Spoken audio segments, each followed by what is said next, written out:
Cabbage തോരൻ്റെ അതേ ടേസ്റ്റിൽ ഒരു ഗ്രേറ്റഡ് പപ്പായ തോരൻ ഉണ്ട്. എങ്ങനെ ഉണ്ടാക്കാമെന്ന് നോക്കാം. നമുക്കതിനാദ്യം ഒരു മീഡിയം സൈസ് കാബേജ് പപ്പായ എടുക്കുക. അതിനെ ഗ്രേറ്റ് ചെയ്ത് എടുക്കാറുണ്ട്. എന്നിട്ട് ഒരു ചീനച്ചട്ടി വെച്ചിട്ട് 1 ടീസ്പൂൺ കടുക്, 1 ടീസ്പൂൺ ജീരകം, 1 ടീസ്പൂൺ പെരുംജീരകം ഇവയെല്ലാം ഇത് പൊട്ടിയതിന് ശേഷം 1 ടീസ്പൂൺ ഉഴുന്നുപരിപ്പ് ഇട്ട് കൊടുക്കുക. ഉഴുന്നുപരിപ്പിൻ്റെ ഞാൻ വെളുത്തതാണ് ഇട്ട് കൊടുത്തത്. കറുത്ത ഉഴുന്നുപരിപ്പാണ് ഈ തോരനൊക്കെ നല്ലത്. എന്നിട്ട് ഒരു 2-3 പച്ചമുളക് ഇട്ട് കൊടുത്തിട്ടുണ്ട്. അപ്പം ഞാനിവിടെ കഷ്ണങ്ങളാക്കാതെ ഗ്രേറ്റ് ചെയ്താണ് ഞാൻ എടുത്തിട്ടുള്ളത്. പപ്പായ 1 ടീസ്പൂൺ അരിയാണ് ഇട്ട് കൊടുത്തുള്ളത്. അരിയെല്ലാം നല്ലപോലെ പൊട്ടി പൊരിഞ്ഞ് വന്നതിന് ശേഷം ഗ്രേറ്റ് ചെയ്ത് വെച്ചിട്ടുള്ള പപ്പായ കാബേജിൻ്റെ അതേ ഫോമിൽ തന്നെയാണ് കേട്ടോ ഗ്രേറ്റ് ചെയ്ത് പപ്പായ ഇരിക്കുന്നത്. അപ്പോൾ എപ്പോഴും നമ്മൾ കാബേജിൻ്റെ പിറകിൽ പോകാതെ ഇതുപോലെ പപ്പായ ഇതേ കണക്കിന് ഗ്രേറ്റർ വെച്ച് ഗ്രേറ്റ് ചെയ്ത് ഇതേ രീതിക്ക് തോരൻ വെച്ച് കഴിഞ്ഞാൽ നല്ലൊരു ടേസ്റ്റായിട്ട് എടുക്കാൻ പറ്റുന്നതാണ് കേട്ടോ.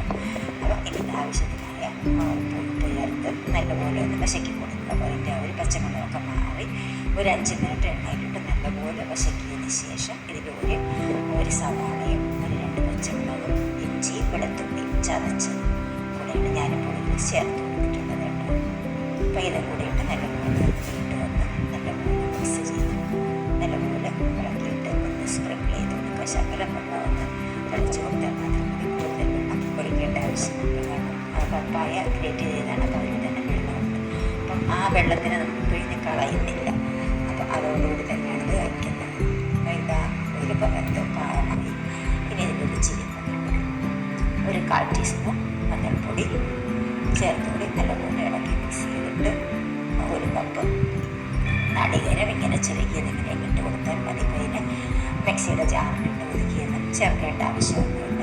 ഇനി അങ്ങനെ ചേർക്കുമ്പോൾ കുഴപ്പമൊന്നുമില്ല. ഇത് ഈസി ആയിട്ട് പറയുന്നത് കൊണ്ടാണ് ഞാൻ ഈസി മെത്തേഡിൽ അങ്ങനെ ഇട്ട് വയ്ക്കുന്നത് കേട്ടോ.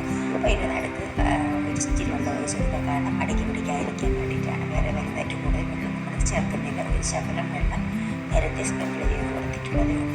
അപ്പോൾ വെള്ളമൊക്കെ ഒഴിച്ചതിന് ശേഷം വീണ്ടും ഒരു 5 മിനിറ്റ് സിമ്മിലൊക്കെ വെച്ച് ഇടാൻ വേവിച്ച് പാകമായി അടിപൊളി സെറ്റായിട്ടുണ്ട്. അപ്പോൾ കാബേജിൻ്റെ അതേ രീതിയിൽ തന്നെ അതേ ടേസ്റ്റിൽ തന്നെ ഈസി ആയിട്ട് നമുക്ക് ഉണ്ടാക്കാൻ പറ്റിയ നല്ലൊരു പപ്പായയുടെ പപ്പായ തോരൻ.